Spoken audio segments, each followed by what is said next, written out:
نحمدہ و نصلی علی رسولہ الکریم اما بعد 2025 اور ماہ سفر اللہ کے فضل و کرم سے جس کی آج 3-4 تاریخ ہے جاری اور ساری ہے۔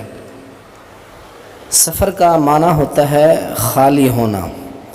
سیدنا سلمان رضی اللہ تعالیٰ عنہ سے مروی ایک روایت میں ہے کہ آپ نے فرمایا کہ ان ربکم حی کریم حیی کریم یستحیی من عبدہ اذا رفع یدیہ الیہ ان یردہما صفرا۔ فرمایا کہ تمہارا رب بہت حیا والا سخی ہے، بندہ جب اس کی طرف اپنے ہاتھ اٹھاتا ہے اسے حیا آتی ہے کہ انہیں خالی لوٹا ہے۔ صفرا کا معنی خالی لوٹانا۔ تو یہ روایت سنن ابی داؤد کتاب الوتر کے اندر آتی ہے۔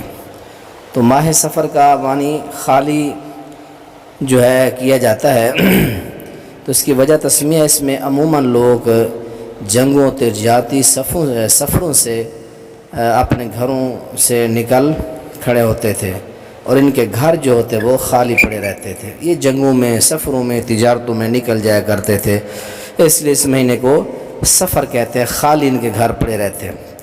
اور جیسے ہی سفر کا مہینہ شروع ہوتا ہے تو بہت سے لوگ بدگمانیاں، توہمات، اس سے نحوست، اس طرح کی جاہلانہ اور غلط قسم کے رسومات اپنانا شروع کر دیتے ہیں۔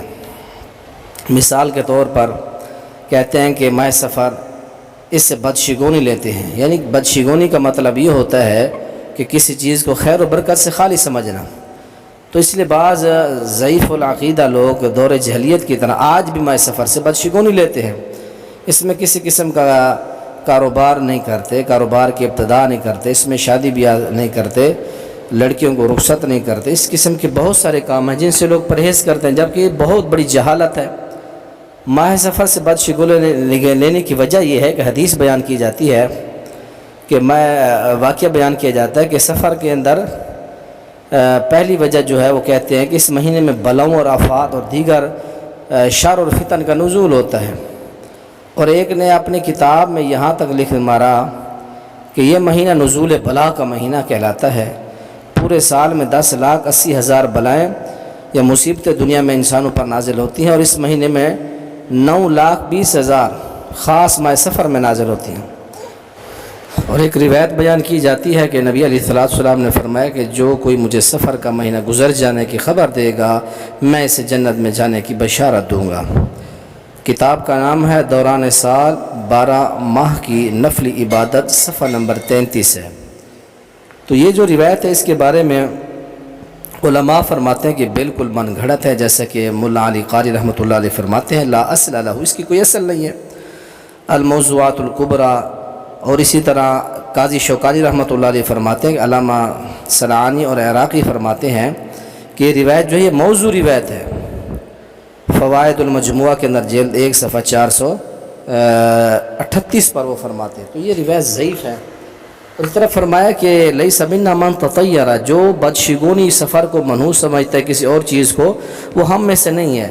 ایک اور روایت میں فرمایا کہ الطیارۃ شرک، بدشگونی لینا شرک ہے۔ کسی چیز کو منحوس سمجھنا، برکت سے خالی سمجھنا، یہ بدشگونی ہوتی ہے۔ اسی طرح قرآن کہتا ہے کہ بدشگونی یہ اہل کفر کا پرانا عقیدہ ہے، جیسے فرعون آل فرعون حضرت موسیٰ اور آپ کے صحابہ کو کہتے تھے کہ تم نحوست ہو، تمہاری وجہ سے نحوست آئی ہے۔ سورہ اعراف آیت نمبر 131 ہے۔ یہی بات سورہ آپ نمل کے اندر پڑھ سکتے ہیں۔ حضرت قوم سمود نے حضرت صالح علیہ السلام ان کے ساتھیوں کے لیے کہا کہ تم سب نعوذ باللہ منحوس ہو۔ اور سورہ یاسین پڑھ کے دیکھیں تو پہلے رکوع کے اندر، دوسرے میں وہ لوگ بھی حضرت عیسیٰ علیہ السلام کے جو تربیت یافتہ یا 3 رسول آئے تھے ان کو کہتے تھے کہ تمہارے آنے کی نحوست ہے، ان کو نحوست سمجھتے تھے۔ تو اس طرح کی یہ باتیں ساری یہ بدعتی اور یہ کفریہ سارے عقائد ہیں۔ بدشگونی لینا، کوئی مہینہ برکت سے خالی نہیں ہوتا، کوئی دن برکت سے خالی نہیں ہوتا۔ برکت جو ہے اللہ کی طرف سے ہوتی ہے، نحوست اللہ کی طرف سے۔ اللہ تعالیٰ نے کسی مہینے کو منحوس نہیں کہا۔ نبی پاک نے فرمایا کہ لا عدوى ولا طیرۃ ولا حمۃ ولا سفر، کوئی بیماری متعدی نہیں ہوتی، ایک کے دوسرے میں نہیں چلی جاتی، نہ کوئی بدشگونی کوئی چیز ہے۔ حامہ، جو بندہ مر جاتا، مقتول کے ورثاء کہتے ہیں، مقتول جو مر جاتا اس کے سر سے الو نکلتا ہے، وہ مقتول کے گھر والوں کے اوپر گھومتا رہتا، وہ کہتا ہے میرے جو ہے قاتلوں سے بدلہ لو، ورنہ وہ نہیں بیٹھتا تھا، الو گھومتا رہتا تھا۔ یہ اس کی بھی کوئی حقیقت نہیں، یہ بھی سب جھوٹ ہے، اور نہ ہی سفر کے اندر نحوست ہے، کسی چیز میں نحوست نہیں ہے، یہ سارے معاملات اللہ کے ہاتھ کے اندر ہیں۔ تو اس لیے ماہ سفر میں شادی کرنا جائز ہے، کاروبار کا آغاز کرنا، شادیاں کرنا، باقی نیک کام کرنا، دنیاوی کام کرنا، سب جائز ہے۔ یہ ساری رسومات بدعات اللہ ان سے محفوظ فرمائے ہم سب۔